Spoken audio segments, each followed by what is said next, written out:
YouTube. Again, it's that time. Let's learn something about crested geckos. Today is going to be a episode on feeding crested geckos, and luckily for these guys, it is a feeding day. The gecko that you are looking at right now is Smoke.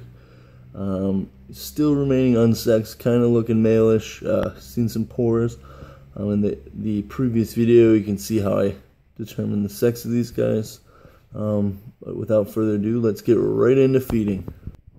So typically what you're going to want to do is feed them every other day. My feeding schedule is I'll feed, I will leave it in there for a day, take it out, feed the third day.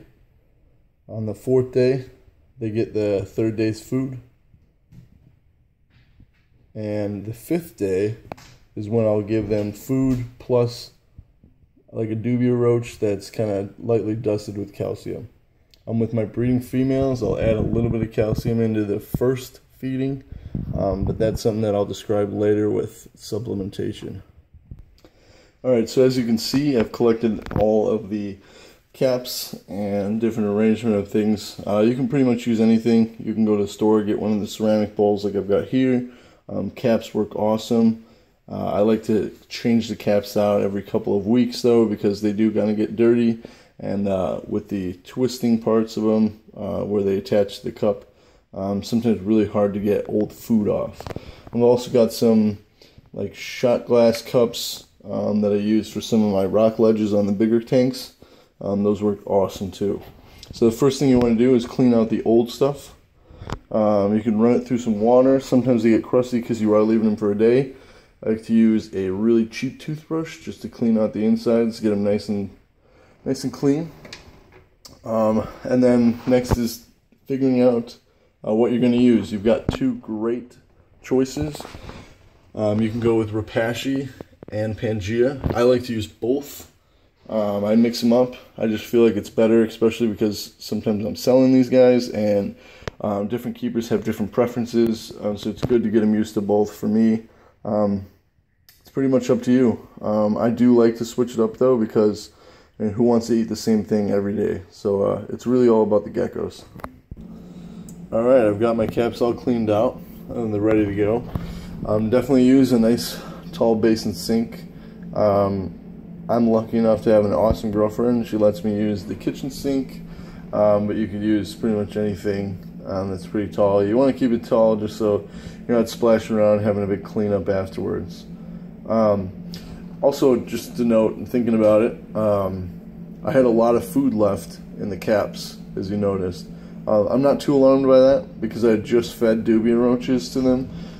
I provide food with dubia roaches just in case they're just not feeling the bugs. Now, there's some people that don't do that. Again, it's just personal preference. I just rather not have the gecko go 4 days without food. If they want the dubias, they're there, and they probably won't touch the Pangea or Repashy. But if they don't want the bugs, then the food's always there for them, so they're not missing a meal. So without further ado, let's go ahead and grab the food. So I'm going to use the Pangea watermelon flavor today because I just used the Repashy on the last feeding, and what I do is pretty much 1 to 2. So I get the tablespoon, I fill it up, one with the food formula. You're gonna dump it in. I have a little like Chili's barbecue cup. If you're gonna do that, label it. I have the stripes on the side because we actually have a couple of these in the house. I don't want anybody to be using that for dipping sauces. That'd be pretty unfortunate. So yeah, you're gonna fill up 1 cup, whatever you're doing. You have a lot of them. There's some people that put them in blenders, but I always do, for every 1 measurement of food, you're gonna do 2 measurements of water. You're gonna mix it in real good. So I'm gonna put the phone down and do this, and we'll see the end product. All right, so keeping with my common theme here. It's pretty much all up to you, all up to your geckos. Everybody does things their own way. Everyone thinks they have all the answers, but it's really not a science. It's just whatever you've worked with and whatever works for you. I like to get it in a nice ketchupy, a little watery, but it's going to harden up. pretty quickly there. You don't want to make it too lumpy because then it gets hard before the geckos even get to it. You're going to divide it up based on the size of the gecko, how much they usually eat. Again, all geckos are different. Another reason I feed both Repashy and Pangea is because some of my geckos really like Pangea, some of them really like Repashy, some of them like both. So I just like to keep it up so that the geckos are getting as much variety as possible so they're not skipping meals. Once you've decided good consistency, you're going to go ahead and fill up every cap based on the different geckos. So I like a little color coordination. I've got different caps for different cages, so I remember which one's which. I guess another thing is some of my geckos prefer different consistencies of formula as well. I got some geckos that really enjoy a nice ketchupy, kind of thicker Pangea or Repashy, and some of them like it soupy. It all depends again. If you have one or two, you can be nice and picky for them. If you've got a whole bunch like I do, they can figure it out themselves. It will harden. If they like it soupy, they'll get it right away. If they like it a little hard, they'll leave it for a night. Again, not a science, just whatever works for you, whatever you can do, whatever's in your means. Alright, now that all my caps are filled, the next thing is to put them back into the cages.